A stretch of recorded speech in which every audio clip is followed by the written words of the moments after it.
Flame on! How's everybody doing tonight? I'm here with my special guest, Nick Lenz. How you doing, buddy? I'm doing okay. And welcome, ladies and gentlemen, to another episode of Comic Blaze. This time we're covering a classic, Crisis on Infinite Earths. Now, this story has been adapted. Basically, the original reboot basically defined big, major status quo comics for a generation, and pretty much bookend the silver age of the industry. But Well, this it was story more has like ending the Bronze Age because by the time the 80s were because by the time we got the 80s, we're still technically in the Bronze Age. okay, Bronze Age. Okay, The Bronze age Age. started from 55 with the debut of Bear on the Flash, and Bronze Age started with Death of Gwen Stacy. Okay, so it would be okay. In a lot of people's minds, the Bronze Age and the Silver Age and the Bronze Age kind of blend together because the distinction between the two is like what 5 years apart, depending on how you structure. Uh, well, the 70s was mostly all Bronze Age stuff because Bronze Age is more the era where stuff started to have some dark elements per se, but it wasn't industry wide. Like Okay, Batman returned to his dark roads. Superman had a fight with a version of the Sandman. Wonder Woman briefly lost her powers for a couple years, which I don't know whose right idea that was. so the And golden. Uh, Thank you so much, Nick. I hate to cut you off. So what you're telling me, the golden, what we know, like Superman, Batman, 1939, 1940. The golden age, and then post World War II and that impact. Silver Age is from 1945 to let's say 1955 to 55, because Golden Age was still going about then 50s rolled around. Because it started with in the mid 50s, ended with 1970. That's Silver Age. It's okay. 15. So you would say, based on what you're telling me, the Silver Age went from post World War II all the way to 1965. No, 1955 to about 1971. 1955 to 1971. Okay, so the Silver Age was a very short window. Yeah, about 15 years. Okay, And then in the case of Bronze Age, started from 71, wrapped up in 1985, and from that point forward, it's the modern slash dark ages of comics, and that's kind of the era we're in right now. Despite like we had in their reboot, oh my gosh, like 15 years ago we had the last reboot. official Oh, reboot, at least via DC. The last official reboot was 2011. yes, Marvel has had soft reboots here and there, but not a hard reset reboot. There's been talks of it for years, but Marvel just doesn't Never, want to. they never went go through with it. Yeah, I But think it's because I think you were fans of the continuity, despite that the continuity has been messed since the late 80s. yeah, it's a muddled mess, but the foundation is always there. And if you try, and you're not going to have that same, and if you try to reboot that, Elseworlds are okay. Elseworlds Ultimates. That's a topic for a different stream. Today, we're covering basically the biggest impact in the industry, Crisis on Infinite Earths. Now, this story has been adapted 3 separate times: the CW Arrowverse, the Tomorrowverse, which was a series of transition projects on the movie side during the Warner Discovery acquisition, which is ironic because they're now prepping for another acquisition with Paramount. Yes. But and of course, wait, there were three: Arrowverse, Tomorrowverse, and was there a third? Didn't Crisis on Infinite Earths get adapted a third time, or are those the main two? Those are two I can think of. They had a very loose adaptation of it in the Green Lantern series, but they Okay, okay. Thank you, Green Lantern, the animated series. I thought that was more akin to Black as Night than it just Black as Night, but with Antimatter instead of Necron. But I yeah. guess a very loose adaptation. The buildup for this actually started back in 1980 when Marv Wolfman was doing a lot of research into the history of the DC universe. And this lasted 5 years. And he was doing this while doing his legendary run with George Perez on New Teen Titans. Mm-hmm. And then, of course, they had this event where now this event is noteworthy for a debut of several characters we do know of today. The Anti-Monitor there, of course, who they decided Jeff Johns had to redesign him from the design they have in this book. You have the Monitor, which Countdown made the whole freaking species for some weird reason. Harbinger, Lila Mills, and we have these paragons. People like Pariah, who ended up being also made villain of Dark Crisis Infinitors for some weird reason. Blame Josh Williamson for that. So there was also Lady Quark, who later became a Legion of the group Legion, the space group series written by Keith Giffen, and I think it was Mark Waid wrote that book. The one from the late 80s and about mid 90s. She became part of that group. Basically, it's a bunch of like not very known characters. And for the multiverse, you had Earth 1, which is the Bronze/Silver Age Earth. That's basically the Justice League, the Teen Titans. Earth 2, which is basically the World War II Earth. Well, JSA. Earth 3, the Crime City America, which the original version was so bizarre. Where like, oh, let's have the U.S. colonize the United Kingdom and then have the United Kingdom declare independence from the U.S. Also, let's have President John Wilkes Booth be assassinated by Abraham Lincoln. Talk about almost like a mirror universe. There was Earth S, which was the Shazam universe. That was basically all the Boston characters. Earth C, which is the Charlton characters. Earth X is the home of the freedom fighters, like Uncle Sam, the Human Palm, the Ray. That's the Earth. There was also Earth Prime, which apparently is based upon our Earth. And it got destroyed. The name itself later became the name of the current Earth in the current DC universe. I'm trying to think. There was like a whole bunch of these other Earths. Of course, that one later sparked the creation of. Prior to this, we had the debut of a character who got parodying Countdown, Superboy Prime, later named to Superman Prime because of a legal lawsuit with the Schuster family. I'll kill you! I'll kill you to death! Shout out to Linkara. He went through hell covering that, but it was entertaining. It was fun. Yes. But he went through hell covering that. Yeah. And of course, we have many iconic deaths of this whole story. The two most iconic ones. Supergirl. The Earth 1 Supergirl. The one who debuted in the early 60s. There was a reason why they had to kill her off, because apparently there were too many Kryptonians. So, Android Mandy, the man her, should be killed off. Of course, this crossover also killed off Barry Allen.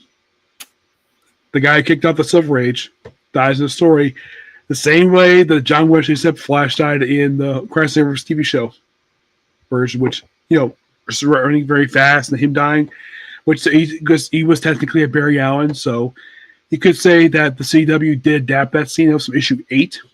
Yeah. Supergirl died issue 7. They also had the Spectre take on the Anti-Monitor, which that was really cool, which they adapt also for the CW show. Except the Spectre in that show was not Jim Corrigan. He gave that up. He gave it to Oliver Queen, of all people. Yeah. Yeah. The CW, no, granted, it was no. Say what you were about Zack Snyder, the DCEU, all that. If we didn't have that, we at least had the Arrowverse. Now, CW never garnered a profit. The CW was a logistical nightmare for WBD, with the exception of a few good shows sprinkled here and there. No one is refuting that. But compared to where DC fans were in comparison to Marvel and the MCU in the 2010s, the Arrowverse was decent. And I don't think in the adaptation, we have Marvel made a cameo. He did. In the final part. Blink and you miss it. Yeah, he points out, he talks to Flash and Supergirl. It's like, oh, you two are my favorite characters to write about. The two characters he killed off in the story. Well, Supergirl did come back in. She came back in 2003. Thank you, Jeff Loeb and McGinnis, bringing her back. An amazing story, which he later did her actual series, which he left after like the first arc. Barry Allen himself would not come back until Final Crisis. Well, shortly after, it was 2009. Yeah, it was like about 6 years later brought them back. But you could say that they did briefly have him show up in Flash. Jeff Johns Flash, but that was a time displacement version of him. Prior to Yeah. Sacrifice. Yeah, prior to Sacrifice, but at least the Captain dead for a long period of time, which gotta appreciate DC doing that. Usually when a character is shelved, or at least when you do okay, you know what, we're going all over the place with the story, but we're just covering the main highlights. Hope you're feeling better, Nick. Yeah, this is how you do a genuine passing of the torch, mantle swap, and stick to it. Yep. Wally was the definitive Flash for a generation. He grew into the role. Now, did Wally get a lot of momentum from the DCAU from the 90s, 2000s? Yeah. But Wally was effectively the main Flash since then. You got to understand, by the time Justice League, the animated series, not to be confused with Justice League Unlimited, Justice League, the animated series came into play, 2000, 2001, Barry was officially dead in main continuity for 15 years, 14 if we're counting pre-production for the show. If we're counting pre-production, it was 14, but if we're counting the release as a whole, it's 15. They also swapped out because in the original Justice League, it was Hal Jordan, not John Stewart. They swapped him out because he was the Green Lantern Justice League at that point, and they swapped out Aquaman for Hawkgirl because they want to play the team. Not to mention Aquaman got his debut in S-TAS. I mean, if you had to, you still could have had Aquaman part of the core roster. The only person you would really have to, you could have had Shire or Hawkgirl as an add-on. You still had the Vanagarian plot. You could have made it work, but usually the Justice League is formed as a team of 7. The founding members are an ensemble of 7 in most adaptations, and Aquaman just would have been an 8th wheel. The only way you would have made it work is if you had Shire debut in a later episode. That's the only way you would have made it work. Yeah, of course he did join Justice League, except when they brought him in the show, because when they showed with Superman, he was in his Silver Age look. Mm-hmm. When they showed with Justice League, it was the look that Peter David gave him, with the, no shirt. Later on, get a hook for his hand, though in the show, they gave an explanation for that. In the comic, it was a very weird explanation of how he lost his hand, which he later got back or created a wire hand for himself in the relaunch book. Yeah, basically, and I'm probably spoiling a 20-year-old cartoon, but basically it's what you'd expect with Aquaman and Atlantis. Orm pulls a power play / coup on his brother, though the inclusion of Aquababy was a nice touch. A dark callback if you actually read the story. But from a narrative standpoint and in drama and TV adaptation, it was a nice touch. Also, for some reason for that show, they had Black Manta on the show, except they call him Devil Ray instead of Black Manta. Compromise with the network, glorified censoring. Black Manta, especially, they just didn't want to do it. They just didn't want to commit to an Aquaman focus episode. They did his debut 2-parter, and that was the end of that. And if you weren't gonna, yes, the fate of the brothers, Surface World, all that, Orm is easy drama, especially for the front of Atlantis. But the coup, but Aquababy and that whole beef is Orm's story through and through. Except that the person who caused Black Manta, you get what I'm saying there. Yeah, and the thing is, Black Manta under his helmet is actually black. That was something that. In the Aquaman comics, in the Bronze Age, they actually explore that because if I don't take out his helmet, it's like, so listen, why you call this a Black Manta? And he takes his helmet because I am black. Then he later got gills in 2000s for some weird reason, and also he's the father of Jackson Hyde, the second Aqualad. We know Black Manta's a villain, but in his pirate days, the origins depending on the version, but in his pirate days, he laid low. I want to say it was in the city of Zebul. He laid low in the city of Zebul, had a relation with an Atlantean, or at least a mer woman, or you get what I'm trying to say. He had a relation with Jackson's mother while he was there. Then his con is exposed, and he becomes an enemy of the crown.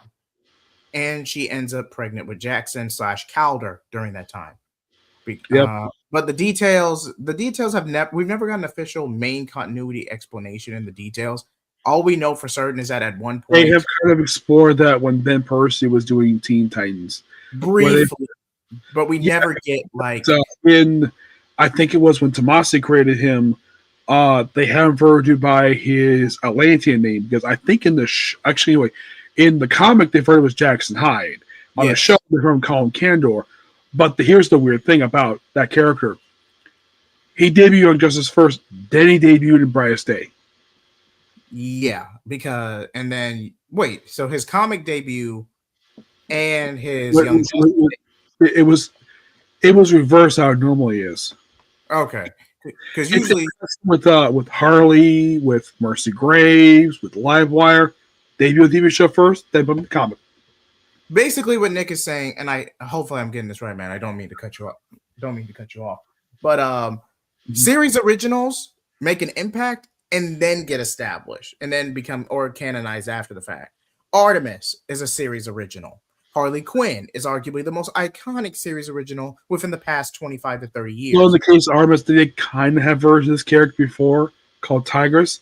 They adapted that version after the TV show when she popped up for Culling, died, and then by the end of the book, she's back alive with no explanation. It's a glorified cameo. I mean, she does get canonized technically, but it's a glorified cameo more than anything.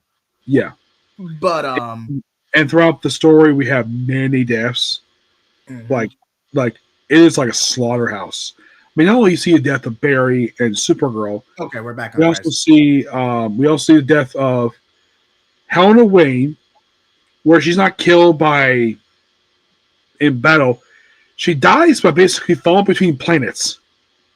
I thought she was crushed by debris, or was that Earth 2 Robin? That was Earth 2 Robin. Okay, he was crushed by debris. Okay. Yes. I'm trying to think. They had Mirror Master, the original one, not the other one who debuted in Animan. This is the original one debuted in the Silver Age.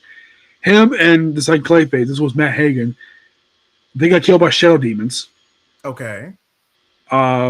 I think those two I could think of they were killed by shadow demons. I don't know if anybody else was. Green Arrow died a hero, the Earth 2 version, because the Earth 2 Green Arrow is not as well known as the one we know of. He's not like the Earth 1 Green Arrow who later became Prime Universe Green Arrow. He was clean shaven. There was no Black Canary in his life. He was just a nothing character. So his death meant nothing. Yeah, and they put his death in a paper. And those of you curious, where was Earth 2 Batman during this whole thing? He was long dead. He'd been dead at that point for 10 years. Yeah, because and this is basically, I think prior to this, at least going from the Golden Age, the Earth 2 retcons and all that, Earth 2, mainly aged in real time. I mean, Bruce died, I want to say either in Huntress's origin story or shortly before it. He died in Adventure Comics. During the James Day feature, he got killed by some small-time thug, which seems so odd given his rogues gallery. They killed Batman like that, and it was weird. I think he was killed by, I think the writer of the comic, it wasn't Conway. I think it was Paul Kupperberg, I think it was, who was writing the comic at that point. I think it was him. Because Colin Ridge wrote the originally All-Star comics. Okay. Comic in the 70s. And then after a short period of time, they ended the comic because of DC Implosion. So they continued over in Adventure Comics, which wrapped up after 6 issues. Let's see. Antimatter, he, of course, yes, he does die in this story. He gets killed by Earth 2 Superman. Makes sense.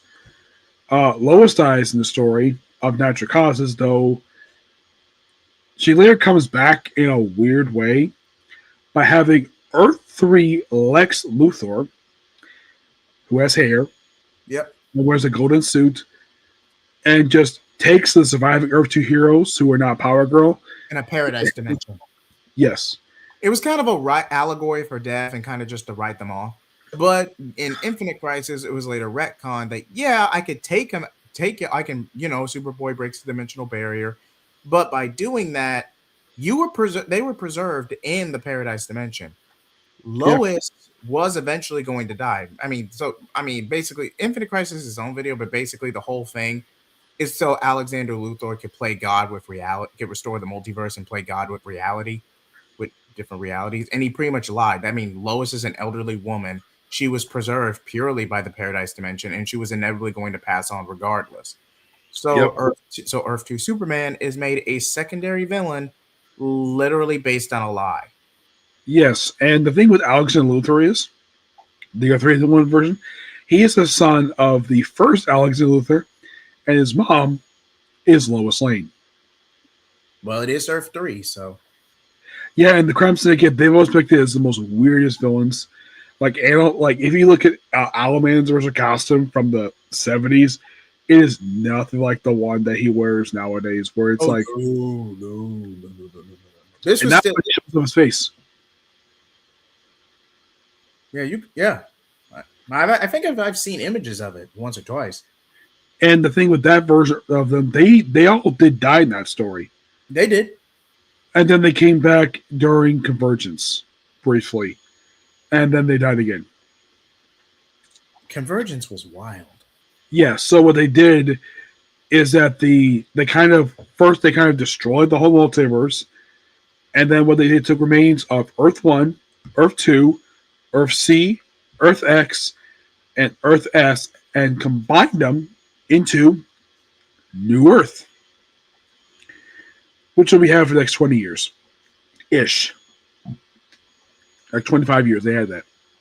And let's see. By the time we get to Infinite Crisis was in 2005. yes, it was closer to right at 20 years. Yeah, some people there was this mistaken belief that Infinite Crisis published same time as House of M. It was not. It was published first. It came out after House M was concluded. Yeah, it started right after. I mean, I remember House of M. House of M was right after Avengers versus X-Men, and that was like 2004, maybe right at the beginning. It was disassembled. It wasn't 04. AVX wasn't until 2012. Wait, you said Avengers versus X-Men? You said Avengers vs. X-Men, that was in 2012. You mean disassembled. Okay, disassembled. Okay, thank you for clearing that up. Yeah, and the thing also with this book is I think it's the only crossover limited series where it's a focus book. I think it's the only one to be 12 issues. These comics are published. Yep. Not most of them are ongoings. They're not maxi series. A lot of them are ongoings. Yeah, and the ones that came after this one are just like either 3 or 6. I think the most they get is like 9, but never 12. DC's never experimented. Marvel has done that twice. Okay. Secret Wars and AVX. Well, you kind of had to for Secret Wars. Yeah, but those two I could think of, only two I could think of that were 12 issues. The only thing else was close to that was Secret Empire. That was 10 issues. But if you count the 0 issue, it's like 11. But I'm guessing the reason why that companies like Marvel DC don't do 12-issue format for the crossovers is probably because short attention span. Yeah, you don't want to drag the story out too long. Yes. And there's no denying this story was really good. Of course, you had the late George Perez doing this amazing artwork. Yes, this is Alex Ross's. If you've seen the cover, that's Alex Ross's artwork. But the interior is Perez. Yeah, it's Perez with the inkings by Dick Giordano, Gerard Way, and Mike DiCarlo. Obviously, Jerry Ordway is still very much alive. I think he's since passed away. I know George Perez has passed away. I'm not sure about Mike DiCarlo. I'm not sure about him. Perez, I have seen him once in person. Never spoke to him. Apparently, it was like a raffle. It was too ahead of time to get an autograph from him. And Wolfman, never met him. Never did. I've never met Marv Wolfman. He's one of those writers I've always wanted to meet, but just haven't met him yet. He was at a convention I went to back in 2014, but I didn't get a chance to see him because, everyone charges. The next year, I figured, at the time, this is before everybody started charging. Comic writers didn't used to charge for autographs. Now they do. The only one I did pay for autograph for a long time was just Neil Adams. Yeah, and Neil Adams was notorious for that, especially in his later years. Yeah, originally he charged $30 for an autograph, and then he went to $50. I think the highest was $60. Actually, $50 was the highest he went, but he never went higher than that. And He is worth it. He is. I heard that Liefeld did that too for some weird reason. He would charge a lot for his autograph. Not sure why, but Liefeld, God knows Liefeld had an ego. God knows he did. yes. Neil Adams basically is somebody who, of course, I've spoken to him about certain things. Now he himself basically has he. Now the story goes that I did ask it as well. It's like work with Denny O'Neil. He's kind of a strong Irishman. From what I heard, they never met. They never met in person. Nope. They just they have their interactions with an editor. They just met, do an editor basically. Here's the writing, pass to Neil Adams, and Neil Adams basically passed out to an editor as the intermediary. They never met at all. And according to Neil Adams, despite that Frank Krebs has co-credited the creative creation for Man-Bat, according to Neil, he created Man-Bat. That's what he told me. So don't get it confused, anybody. I'm just repeating what Neil Adams told me. Of course, I got a chance to see him 6 times at Comic-Con. Okay. I got him signed 2 one-shots, Ra's al Ghul and the Assassins, and Man-Bat, multiple one-shots, Batman Odyssey, Dead Man, Showcase Presents Phantom Stranger, and Batman Illustrated by Neil Adams. And when I brought this from the sign, his wife thought I was buying it from the booth because they were selling it too there. So they could charge me extra. I told her, no, I brought this with me. I'm like, okay. That had to be a I was very polite with her about it, and she's like, okay, so just charge her. Because I don't think she was expecting that I brought it with me. I wouldn't have expected that either, buddy. I'm not gonna lie. But there's no denying this crossover is so epic. And once this crossover wrapped up, there was like maybe a handful of people who remember this story because in universe, no one remembers Events of Crisis. I think Power Girl kind of does. Psycho Power definitely does. They explored that in Grant Morrison's Animal where he was driven insane because of this story. And Harbinger, she did practically jack swat when this crossover wrapped up. She was added part of New Guardians, where she later died, and then she later died, and still dead. DC still brought it back for some weird reason, though they did adapt her for Arrow. And they made her at the time, the ex-wife of John Diggle, and then they were married, and then they had 2 kids. How about that? Bridget was a girl, but then because the Flashpoint was changed to a boy, and Barry did explain this to Lila, and she was a bit upset, but she didn't try to shoot Barry over it. But they were upset by it. But then after another reboot, thanks to Oliver, both kids got restored, no problem. Yeah, that's the one thing about the Flash. Like, he had to wear the show. He's completely. I know they have to ground it somewhat because, again, this is a CW show at the end of the day. But half the time, Barry didn't need a team. He didn't need an ensemble. And then just to feed off the melodrama to move the plot along, especially in the later seasons, either they had to make Barry a complete jackass and fundamentally in the wrong, or they would ignore obvious signs that either this is a villain or he's going to betray them. He has his own agenda. I'm just saying, half the seasons you could cut in half, and nothing in the quality would actually be an improvement. The only ones I could say are structured pretty well are seasons 1 to 3 and the first half of season 4, not counting the crossover. Yes. Yeah, I'll be right back. While we're waiting on Nick. So yeah, Crisis was actually pretty good. It was, I mean, granted, the artwork is just immaculate, just epic and grand, and just pure devastation. You really feel the impact right off the page. And I think myself, Jared from Comics League, and a few others actually did a voiceover for Pika Shade's retrospective on Crisis. I want to say 2 years ago now.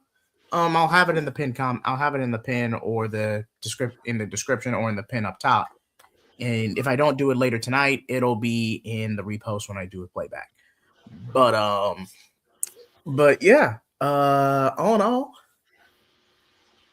all, Crisis on Infinite Earths, it set the standard similar to the original Secret Wars, and it's just a solid story. I give it an 8. I would say it's a solid, but if you weren't keeping up or actively reading the tie-ins, it can get a bit muddled, if not somewhat convoluted. But I at least get. But if you go off the main book, if you go off the main series or main book, you'll at least get the general vibe of what's going on. So I still give it a solid 8 out of 10. 8 out of 10. But you would have a better experience if you actually read the tie-ins. Nick, you doing okay back there? Sorry about that. Nature calls. Hey, who am I to argue? But I was just giving my ranking before we move on to the adaptation segment. I give Crisis. It's the famous concept of red skies. That is true. Because this was later shown in TMNT. The new Batman animated series, not the first one. I think the first one was Noble Skies. I think the second series he used red. BTAS did use red skies, but that wasn't until season 2. Yeah, but it started the concept of red skies, and there was a joke that Linkara did for All-Star Batman and Robin the Boy Wonder, where the skies are red in that book. He's like, "Oh, is Crisis going on?" Did you hear also that Hush 2 has been delayed? The most recent supposed to come out. It's been delayed by several months, and they postponed the issue. The next issue wasn't coming out until July, unless it's come out in November. And I argue this: just scary. Just on time. Take Jim Lee off the book. Put Emma Guinness on it. Just wrap it up, please. Because all it boils down to is that Joker gets badly injured, he gets sent off to Arkham Tower, and that's supposed to segue into Matt Fraction's run, which issue 7 recently came out today at your local comic book store. Yes. So, did you notice basically to kind of redesign the costume of Matt Fraction's run? How so? It's more bluer than it was before the reset of the numbering. I have noticed that, now you mention it. Yeah, first time I've seen blue since, like, Nightfall. Yeah, because I've seen material.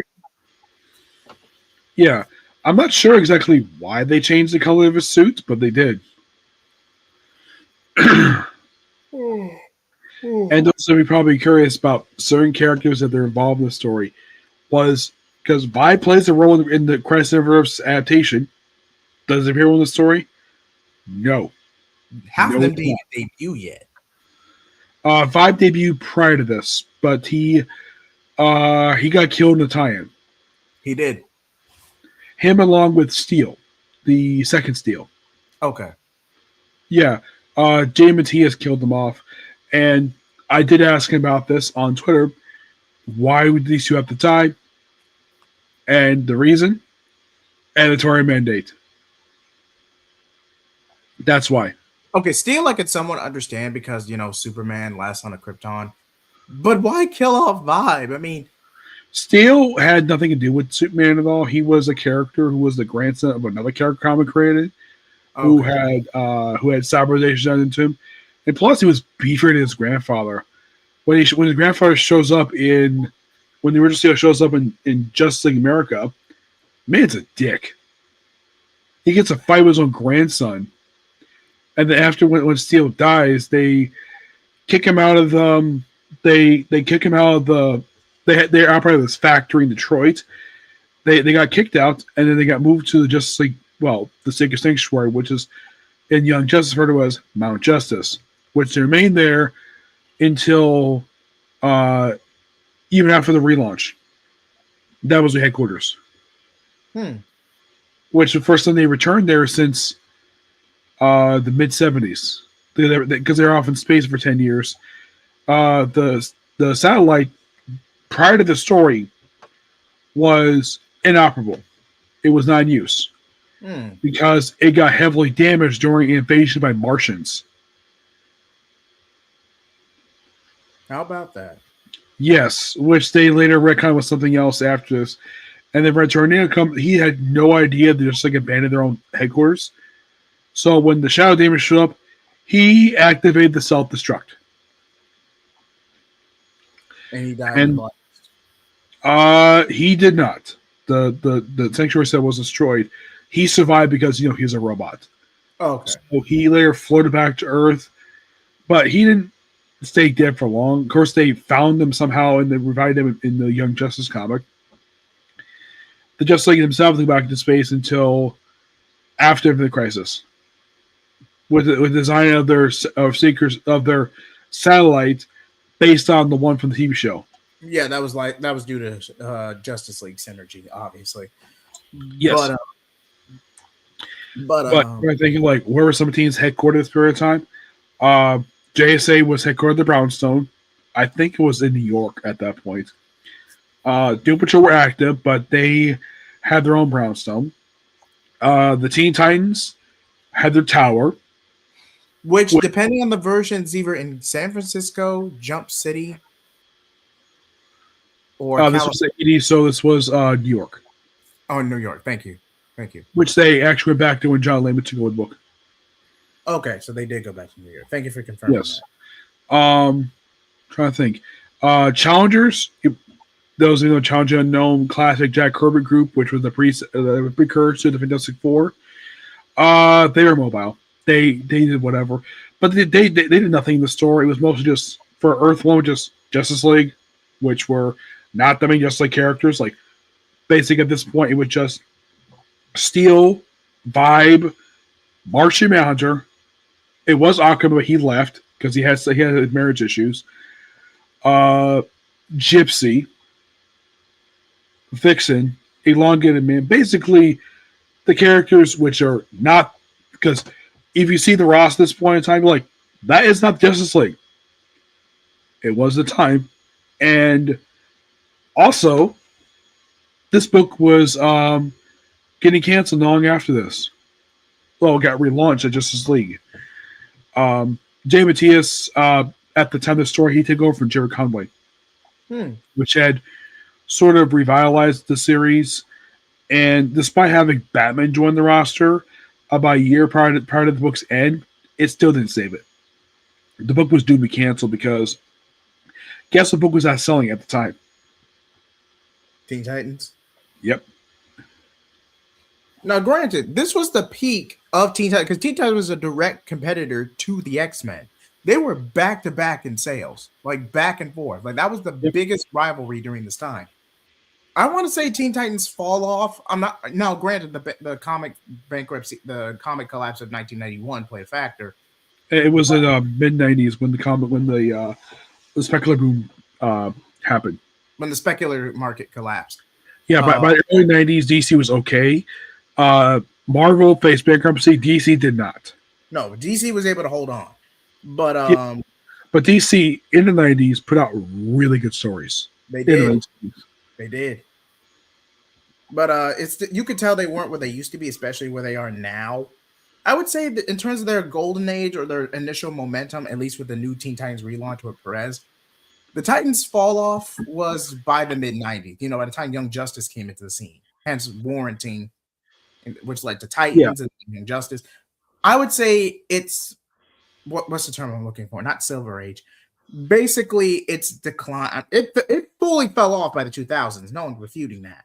But so the thing is, Perez, he did do the initial original volume, which was later launched as Tales of the Teen Titans with issue 41. He left with issue 48. With issue 49, book became Raven book. So then they relaunched the book. Did the same thing with Outsiders and Legion of Superheroes, where they kind of take place 6 months in the future. Okay. And Perez left after the opening 5 issues to get replaced with Jose Luis Garcia Lopez. Amazing artist, met a couple times in person. Perez never returned to the comic ever again. He never drew the characters again until the Dan Jurgens book of the mid-90s. Yeah, he did come back for the Dan Jurgens run. I do remember that. Yeah, he came back for that. And then the last time he ever drew them, there were two more times they drew them: Infinite Crisis Okay. and New Teen Titans Games. That was a one shot. Okay. But Wolfman, he stayed with the book for a long time. And the book finally ended when it was, of course, the name New Teen Titans Volume 2 was dropped with issue 50. And it was called New Titans issue 50 into issue, I think it was like 130 when the book finally ended. And I do kind of agree with the opinion that the book's storytelling started to fall up with Titans Hunt, because that story is a mess. Wait, are we talking about the post New 52 Titans Hunt or an earlier version? No, the one from the 90s. Okay, thank you, because I know that another story. Which was all in Destruction of the Tower again, which they couldn't rebuild because of change in city council leadership. They had to be sued, and the only way they could operate again is become a government agency. Oh, when Roy Harper took over the team, I think I remember this run. Yeah, he took over. He became Arsenal issue 99, and it was during this period of time that Dick Grayson was being phased out of the book.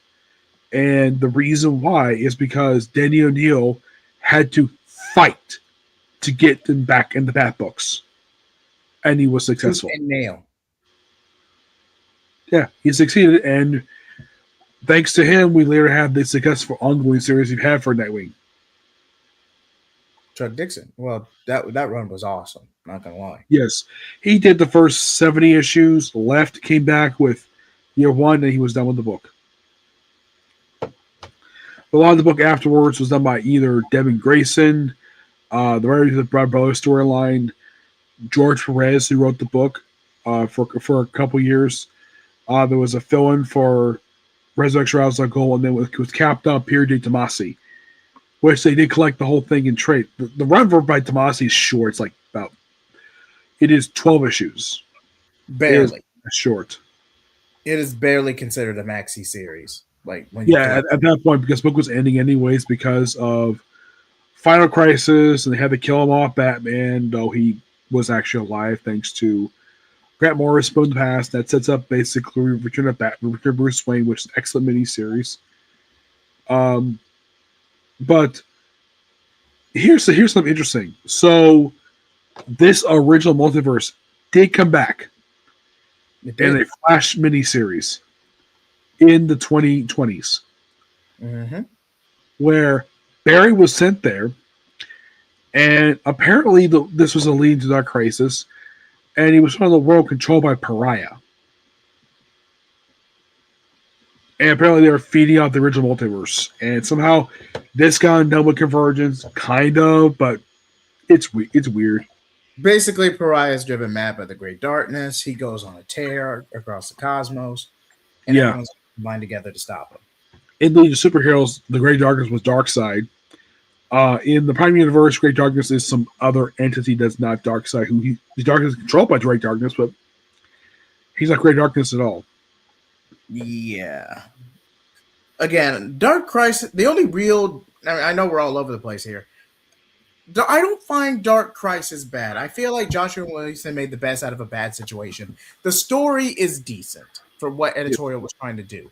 Now the Young Justice tie-in, that was hot garbage. I refuse to defend that story in any way. It's insulting anybody who actually likes Peter David's work. Like, I'm sorry. And first of all, the very fact that Mixoplick would have a kid, and then you turn up the freaking Syndrome from The Incredibles. Yes. Which I don't consider book canon, DC continuity, nor do I consider Tim Drake Robin canon, because both books were awful. At least with Tim Drake Robin, Vince Martin, wanted to, wanted to rage bait and all that, and no one was taking it. And we could argue that till we're blue in the face, but at the end of the day, at least you could attribute Tim Drake Robin as just a bad mismatch between the writer and the creative team. At least you could just attribute it to that. Dark Crisis Young Justice is just blatantly disrespectful. Yeah, I never consider it's that book I don't consider canon. I think a lot of readers who read it do not consider it canon at all because it insults anybody who's a fan of Peter David. And if Peter David's widow saw this miniseries, she probably take the trade paperback and throw it in the garbage because how bad it was and how insulting it was to her late husband. I will say this though. I will say this. The very fact that you had Arrowette be bitter or PO'd that the Young Justice had turned into a boys' club, not counting Cass because she was part of the core four. No. Arrowette, I forget her civilian name, so please feel free to She correct is me. the daughter of another Arrowette who was forced into crime fighting by her mom. Okay, thank you. Arrowette, okay. Oh, I'm not speaking of Mia Tartan. I'm thinking of the one who was actually on Young Justice. I'm not thinking of Mia. One Young Justice was based upon Tigress, who was the daughter of Sportsmaster. Oh, okay. And she was the inspiration for Artemis on the TV show. Cheshire. Okay. Which in the comics, Cheshire was not the daughter of Sportsmaster. She was the daughter of somebody else. That was the name for the show. And the whole thing of like Roy in that basically the Roy who we saw in the show was a clone. It was confusing at best with the whole thing with Roy. And that Roy became a parent, and then they dropped that Roy from the show for some weird reason.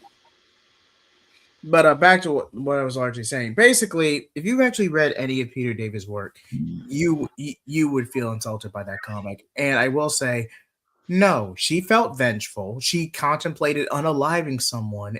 Granted, in the story itself, she doesn't go through with it, but that's the main reason she leaves the team over it. The fact that she was even tempted at all. But in Dark Crisis Young Justice, Young Justice is a boys' club. No, you are actively trying to piss people off at that point. Yeah. I think as far as I could tell when this came out, I think this was around the time Peter David passed. Yeah, like right before. I'm sure if Peter David saw this, he'd probably see this as an insult to his work. He would. Knowing Peter David, at least from what little I saw of him prior to his passing, he would have been pissed. Now, Young Justice, by the way, he did help create the team. It was not his idea.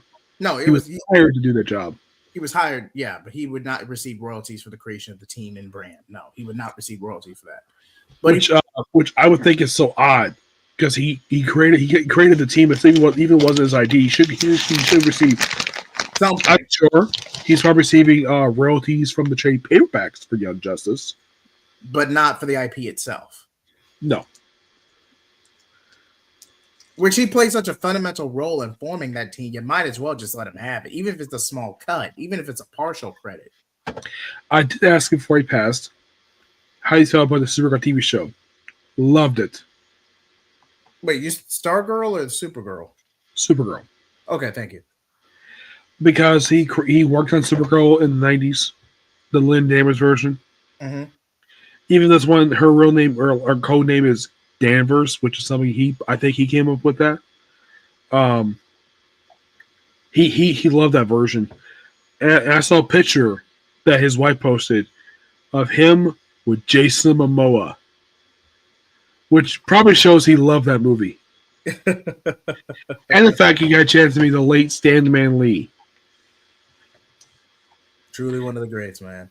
Yeah, Peter David was definitely beloved. Like, I would say readers loved him. The comic creators, a lot of them loved him. I don't think he ever felt disrespect. I never heard any stories of him felt disrespecting of Marvel or DC. No, Peter David never beefed with anybody. At least staff-wise, he never beefed with anybody. He had a falling off with DC editorial, but he never beefed with anybody on staff. Yeah. Oh, and guess who got his first job in comics? Who? Christopher Priest. When he was under his original name of Jim Owsley. Yep. So you can say Christopher Priest got him his first job. Sadly, I never met Christopher Priest. I haven't met him yet. I did tell us Peter David. My dad loves the Star Trek books that he wrote because he's Star Trek fan like I am. Mm-hmm. I did ask him about what was the basis for Mackenzie Calhoun. And do you know what he told me? What? Braveheart. Hmm. Yep, that was basis for Mackenzie Calhoun. I did ask him about why was the last few books released digitally. He has no idea. He told me he had no idea why. That there was a trilogy of New Frontier books released only digitally and never had physical release. Never did. He had no idea why. I only saw him twice. Sorry about that. I saw him in 2019. I think the first time I met him was in 2017. I think it was at Tampa Comic Con. And I didn't get a chance to ask him about his Aquaman stuff. I wish I did. I mostly talk about Star Trek. The second I met him at the same table was, get this, Melinda Snodgrass, the writer of Measure of the Man. They also had one of the writers of the Star Trek novels there. It was one of the writers who wrote the series Gateways and Tales of the Mini War. It was like a Star Trek table because he wrote Star Trek. He was in the table, no problem. Peter David was a cool guy. I forgot David was a showrunner on Star Trek, or at least a writing consultant on it. He wrote novels and comics for Star Trek. Okay. He wrote a ton of comics for Star Trek. I reviewed some of them on my YouTube channel. Like he wrote like a lot of like novels for not only Frontier, he wrote for Next Generation novels. I don't think he wrote any Voyage of Deep Space Nine, but mostly just Next Generation, New Frontier. That's all he wrote. But if you get a chance to check his books out, find them. They're probably easy to find at some bookstore somewhere, or you can find them on Amazon. But even though it'll never be a direct one-to-one, I want to spend this last segment comparing the adaptations. Now, to my knowledge, unless we're counting Green Lantern, the animated series, which is a very loose adaptation, it's more Blackest Night than Crisis on Infinite Earths. If we're really, it's a very loose adaptation, so I'm not going to count it. But it is kind of okay. But we'll just count the main two. So for CW, the opening pages of issue 1 was the first episode. Yep.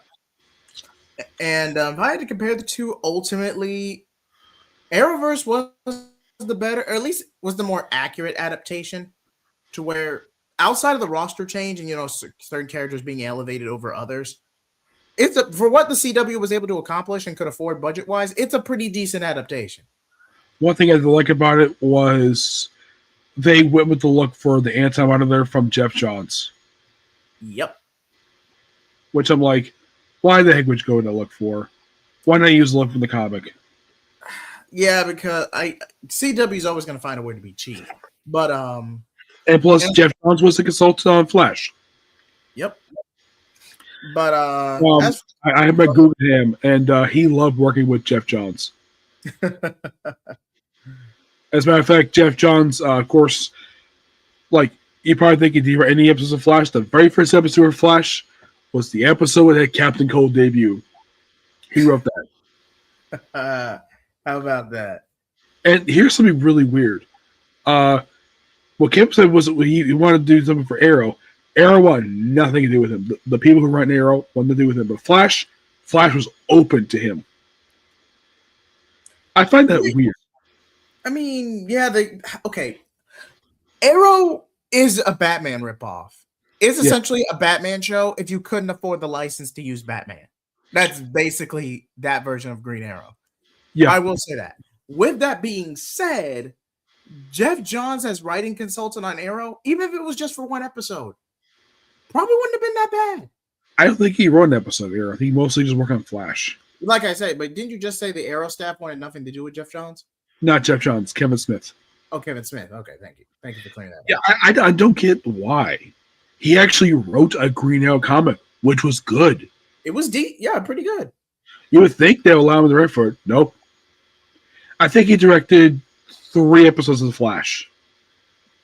Kevin Smith. First episode he directed, I think it was episode season 2. And he met the guy named Zoom, who plays Zoom, and He described him as a very tall guy, very tall. I do remember Kevin Smith directing a season 2 episode, at least, but I know he did 2 others. I just don't remember what I season think it he was. did one for season 3. I think he did one for season 4. I think that was it. He did a pretty good job with those episodes. I love what he did because you can clearly tell he loved the source material. He tried to throw a lot of it in. Fun fact: did you know that let's see, you have Zoom with a bunch of criminals? Yep. Did you know one of them was actually the guy who played Jay Silent Bob? Yep. It was him in costume. Yep. He was one of those. I don't know which one, but I heard he was actually one of them. Which I'm like, of course Kevin Smith would use him in that because he uses him in everything. Yes, something his daughter appear on Arrow, or not Arrow. Sometimes his daughter appear on Flash. And fun fact, his daughter is named after Harley Quinn. Harley Quinn Smith. How about that? That's adorable. And the reason? Because he's friends with Paul Dini. Which I have asked Jim Palmiotti what it was like working with him on Harley Quinn. Loved working with the guy. Indeed. He worked on the backup stories for Harley Quinn. He enjoyed it because it's Paul Dini. Who would not like it? Who would not like work with him? Because it's Paul stinking Dini. Like, his comics he wrote were amazing. But here's the weird thing: his comics run is very underrated. It's been mostly been ignored by comic readers. But here's the weird thing: the reason why people don't mention it very much though for his stories is because the cover artist is not the same one as the interior for his whole run. They had different interior artists for the book for some weird reason. Not sure why, but he used the book for like 2 years with standalone stories. Of course, he was doing the same time Grant Morrison doing his run for Batman. Yeah, around the same time. But I think Dini's run started earlier. Didn't he write The Return of Ra's al Ghul, or was that somebody else? That was Grant Morrison. Wait, Grant Morrison wrote The Resurrection of Ra's al Ghul? That was a Batman story? I thought that was a Detective Comics story. It was mostly a Robin story, but Grant Morrison wrote the whole thing. It was all him. Okay. If you're curious, did Marvel ever write Batman? He did. He has written Batman. Had George Perez done any Batman work? He has a little bit in this. He did a little bit of the book in the late 80s.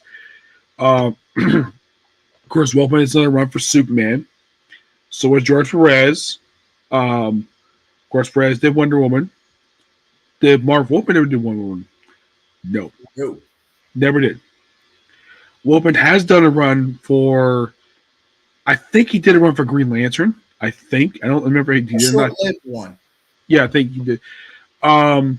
Did Wolfman write Justice League? No, he never did, but Perez did artwork for it.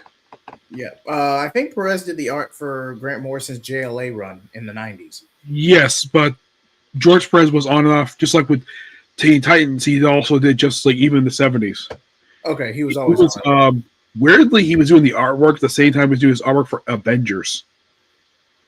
That would explain. That's probably why they really get the Justice League Avengers crossover. Yes, and according to Perez, Deathstroke is a ripoff of Taskmaster. There you have it, folks.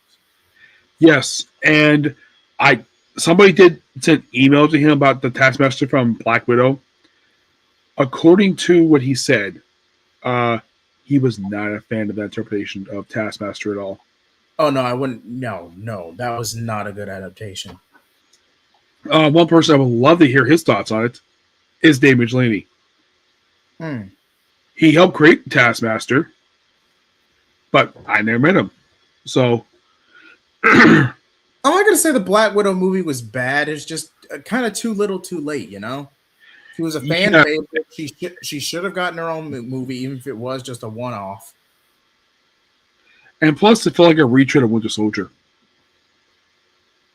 Well, I can see that. On a smaller scale, but I can see that. Yeah, and also the fact this is a movie that introduced Red Guardian. Who's more of a comedic villain? I mean... Except in the comics, Black Widow was actually married to Red Guardian. Not this version, anyways, because this version was basically picked as her adoptive father. Yeah. It was weird. And also the fact that he had a thing for his fake wife, which she knew. Yeah. And plus, this, and I've heard about this. This is one of those movies where people say, despite the fact Natasha's clearly the main character of this movie, people think, oh, she's not the main character of this movie. It's Yelena. I mean, Because it's set up, but Yelena doesn't, fully embrace being a hero or anti-hero till after Hawkeye. yes, but it's not her movie. It's Natasha's movie. It was kind of the same thing with the last Indiana Jones movie, where people thought it was New Girl's movie. This movie was India's movie, clearly. I mean, it may not have been the resolution or ending for the character you wanted. I mean, Dial of Destiny is garbage. It is not a good movie. I actually kind of enjoyed it. My parents actually liked it. I mean, it's like I said, it's differing opinion. It's decent for what it is, but the popular opinion, it's hot garbage. And for some weird reason, the movie set in the 60s, even though the subway they used for the movie clearly looks like from the 70s, not the 60s. It was kind of weird to see that. Now, speaking of this, I know we're over an hour in, but before we get to the Tomorrowverse aspect, I actually wanted your opinion on this. What do you feel about the quote unquote girl boss trend? And then we'll probably do a brief segment on the Warner Paramount deal. It's something I don't mind women being leaders, but the way they use it, it's a bit overused. Okay, The girl boss, it's a trope that it's more overused recently. I have no problem with the concept per se of a girl being a leader. It's just that it's a bit much in the last few years. They just use it way too much. Okay. And the fact that the girl boss, they have to be so bossy, and the most common stereotype is horrible bosses. It's like you just made me think of the movie Horrible Bosses with Jennifer Aniston just now. Yeah, it's like they have to copy that. And people thought Sue Storm was leader of Fantastic Four in the last Fantastic Four movie. No, she was not. She was leader of Fantastic Foundation, but not the Fantastic Four. That was Reed's team. Because I saw the movie, because people mistakenly believe because of the trailers that she was leader of the team. She was not. She was not the leader. It was Reed. Reed made all the calls. She tried her best to argue with him or at least support him in decisions. But Reed was leader of that team, not Sue. Now, would they have made in Fantastic Four 2025? Would they have made that a girl boss film? Probably not, because Marvel has been on a steady decline post-COVID, and they're trying to build some momentum for Doomsday. And what they're trying to do with that, especially after multiple controversies, swapping out Kang for Doctor Doom as the Saga's big bad. No, yeah, I don't think they did that because of the actor's legal issues.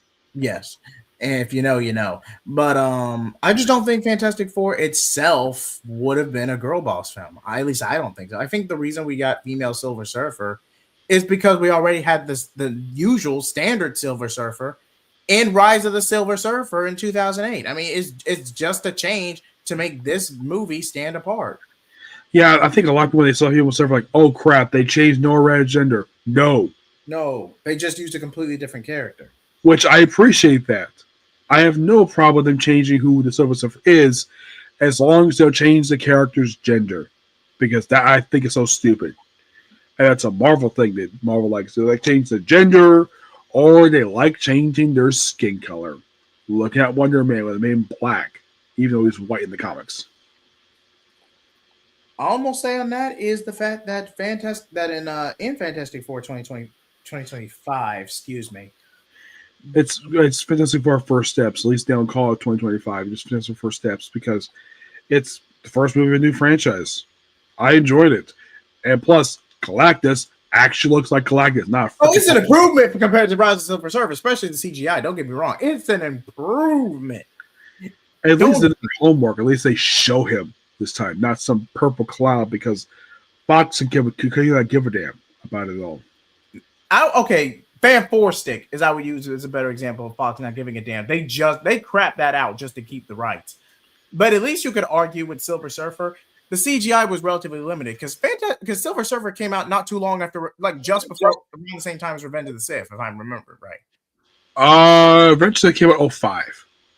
The first episode came also that year. 07, this was before they did Iron Man 1. Okay, so this was like 07.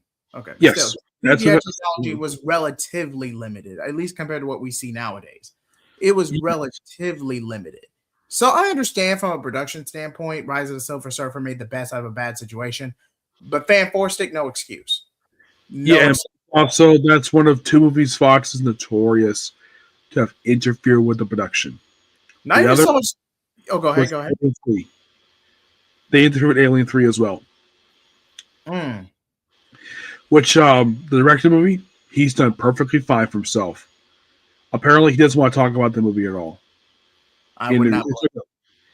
Yeah, and apparently, Scott Weaver has no problem talking about the movie, but fans don't like it because it just undoes all the good stuff we have for Aliens.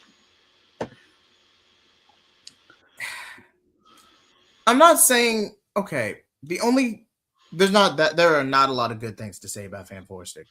There really not. Apparently they adapted the Ulta version of Fantastic Four, and I saw what Doctor look like. I'm like, that's Doctor Doom. He looks awful. I get what they wanted to stand out because the early 2000s films were more standard, and then the Ultimates were newer, edgier, and Franklin in Fan Four Stick is kind of a jackass. Storm. Franklin Storm. Not Franklin Storm. Reed Richards. Excuse me. Yeah, and also the fact that they made Human Torch black, and Invisible was white.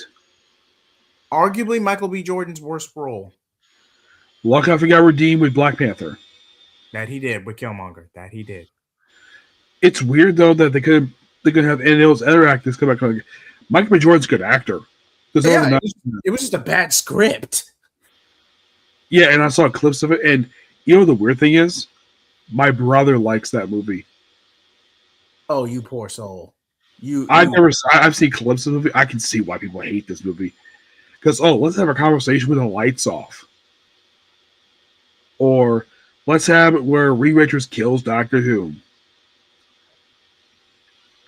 I'm like, if it was Maker, if he had already fully gone insane and became Maker by that point, yeah, I could see it. But one, you would have to build up for that, and two, this version of Reed is just a petulant jackass. He wouldn't go that far. And also the Thing's catchphrase is something his abusive brother told him every time he beat him up. Which I'm like, why? Why was that necessary? For that version of of why the line is said, because it's something his abusive brother did to him. At least in the case of First Steps, at least they poke fun of the line. All I'm gonna say is Fan Four Stick was just dark and edgy for the sake of being dark and edgy. And here's the weird thing about 2025. No Alicia Masters. Nope. I don't know why they include her. Your guess is as good as mine. It's implied that the woman that he interacts with might be a version of Alicia Masters, but that's Alicia Masters. Though to be fair, First Steps, I'm gonna just say First Steps from now on. First Steps was largely just to set up Doctor Doom. That's really all that movie boiled down to. Yeah, which I heard Doctor Doom was not included because there was no time, which I had no problem with that. I mean, you see him briefly at the end of the movie. Yeah, on a post-credit scene anyway. Yeah, and this is the version played by Robert Downey Jr. People think he is Tony Stark variant. I've heard various claims that he is, or he's not. It's Marvel. I'm going to say, wait till the movie comes out. Yeah, knowing Marvel, especially nowadays, they probably just brought Ronnie down. It was a desperate to give the movie some momentum. It was a stunt casting. And plus, also, he was his idea to bring back the Russo brothers because their movies without Marvel all bombed. Wait, their movies without the Russo brothers or the Russo The brothers? Russo brothers without Marvel's guidance all bombed. Okay. Okay, thank you for clearing that up. Man, we've been at this Yeah. for over an hour. We should probably wrap it up because I got to get ready for getting ready for work in the morning. Same. We'll go ahead and do the Tomorrowverse section right quick. Now, the Tomorrow versus Crisis trilogy, it's okay. It covers the major plot beats for the most part. I've also heard for some reason some people claim this is the final time Cameron Conroy plays Batman before he passed away. He might have done some early voiceover during pre-production, allegedly. But assuming that voiceover in the BTAS scene was actually him and not a AI recreation. yeah, and the fact they're killing off good versions of shows for no reason. And like in the case of Justice League Dark Apocalypse War. I'll take over for a bit. Unlike Justice League Dark Apocalypse, I'm not going to say it's as bad. I mean, yeah, it's a slaughter fest, but it's not as bad because they don't literally die. Because again, it's Crisis, so a lot of these worlds are just erased out of the ether. Yeah, but why would you erase worlds that people actually like? They wanted a clean slate, especially when we later found out with like James Gunn, everything trying to get the DCU off the ground. They wanted a clean slate, which I get. But you're burning a lot of ground and material that you could use for revivals. Like, for example, now they would never do this. They would never do this. But Teen Titans Season 6, guaranteed hit on HBO Max. Guaranteed. Even if you only did one season. Even if it was just a one-off, like time skip it years later, Grayson fully becomes Nightwing. Cyborg gets upgrades and teams up with the Justice League.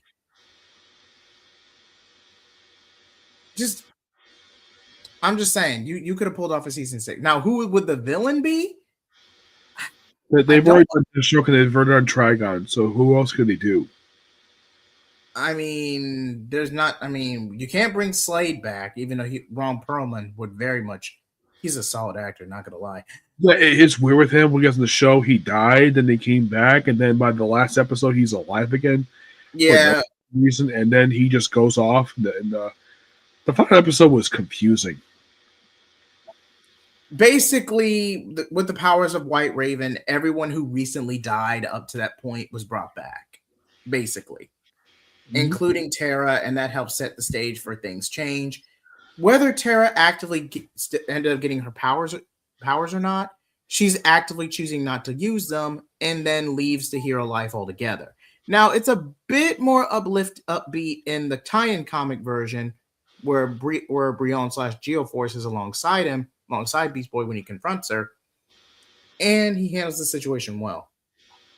And of course, they adapted the original story for a movie, which was combining two different stories. And oh boy, Tara was so drastically different in that one than she was in the show. She was more aligned with the comic version than she was actually from the 03 show. Wait, are we talking about Judas Contract, or are we talking about Judas Contract? That one, she was more aligned with the comic version, where it was heavily implied Deathstroke slept with her.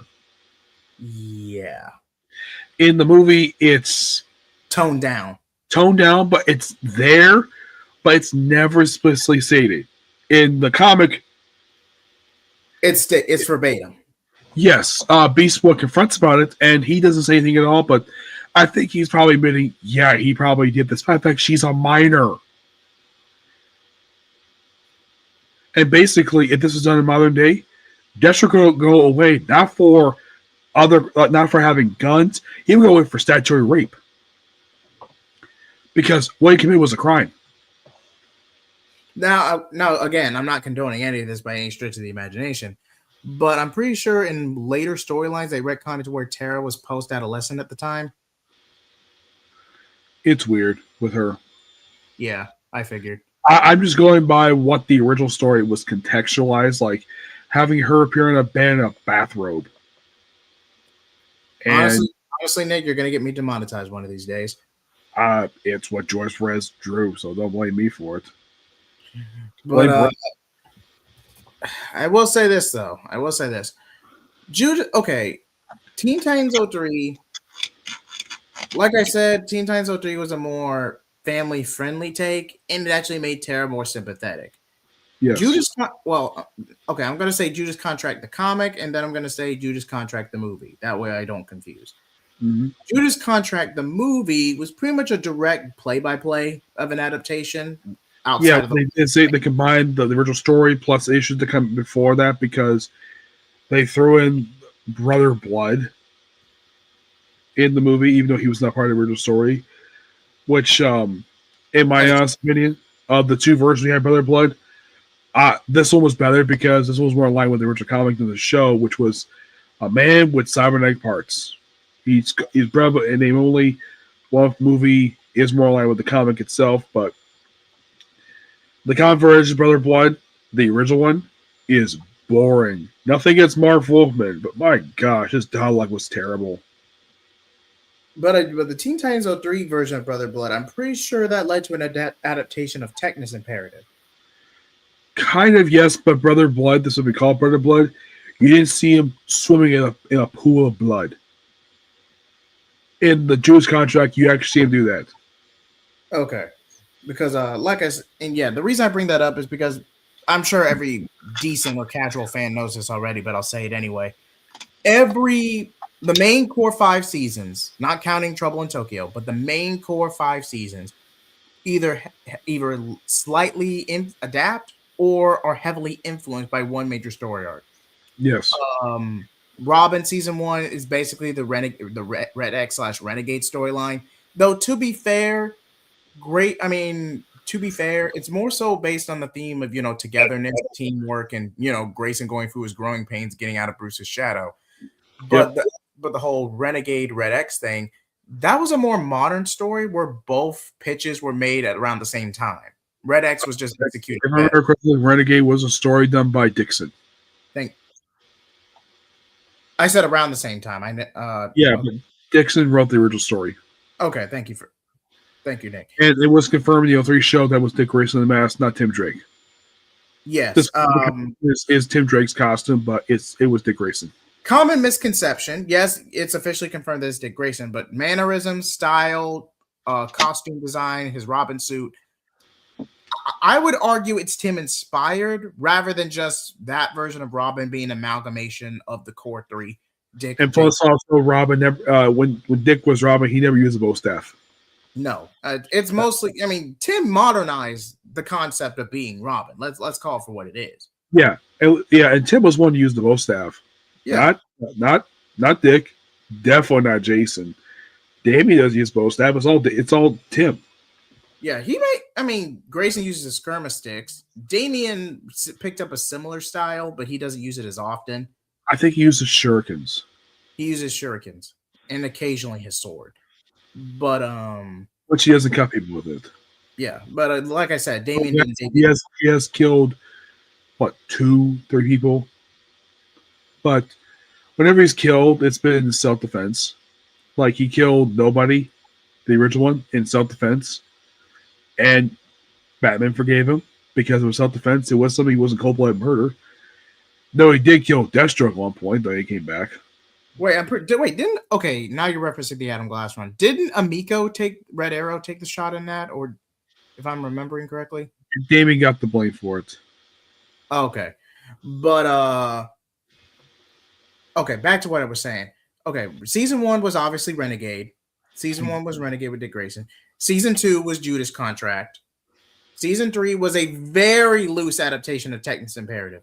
Very loose, just even with a completely different villain. I think 4 was Terror Trigon. 4 was Trigon the Terrible. And season 5 was against the Brotherhood of Evil. Which was a fun season. It was, definitely a fun season. I don't even think it was like about it was that you have the Doom Patrol in the first 2 episodes, and then they don't appear again afterwards. No, they do not. I mean, didn't they get a cameo in the last couple of episodes? No.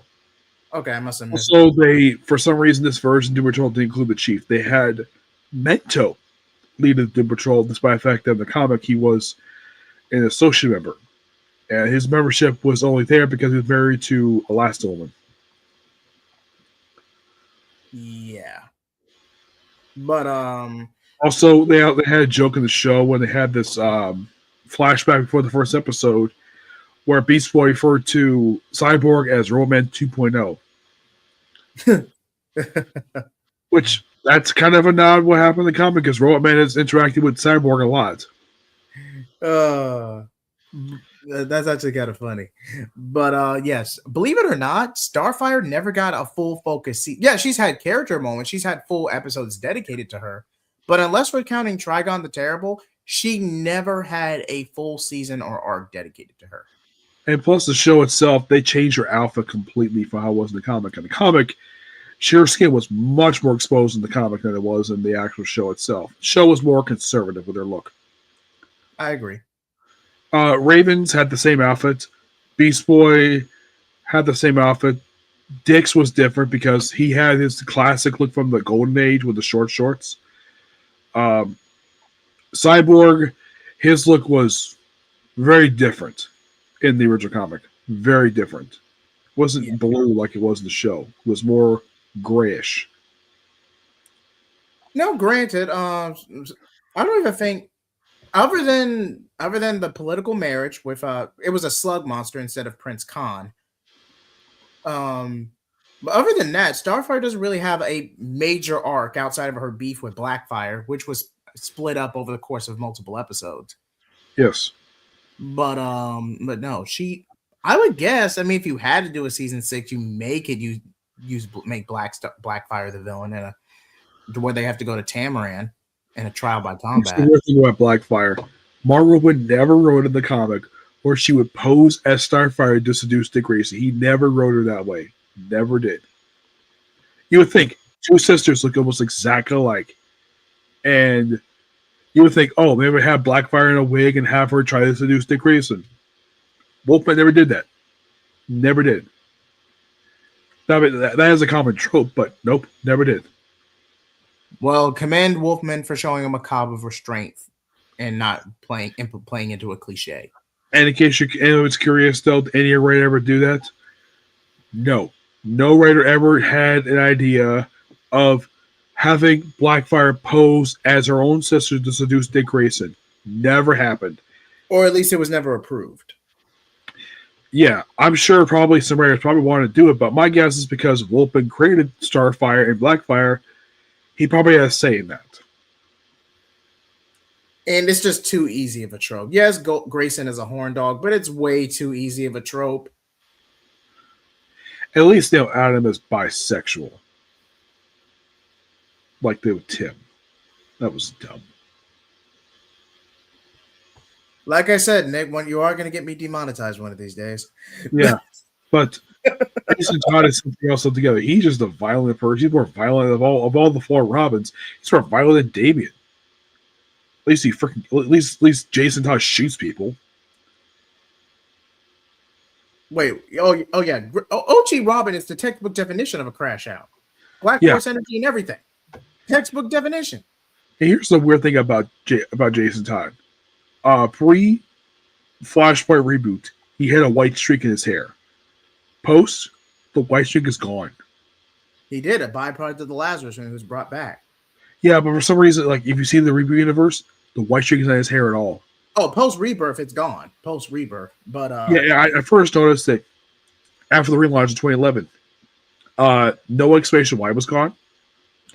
I know where Harper's arm was restored to normal with Return of the Outlaws.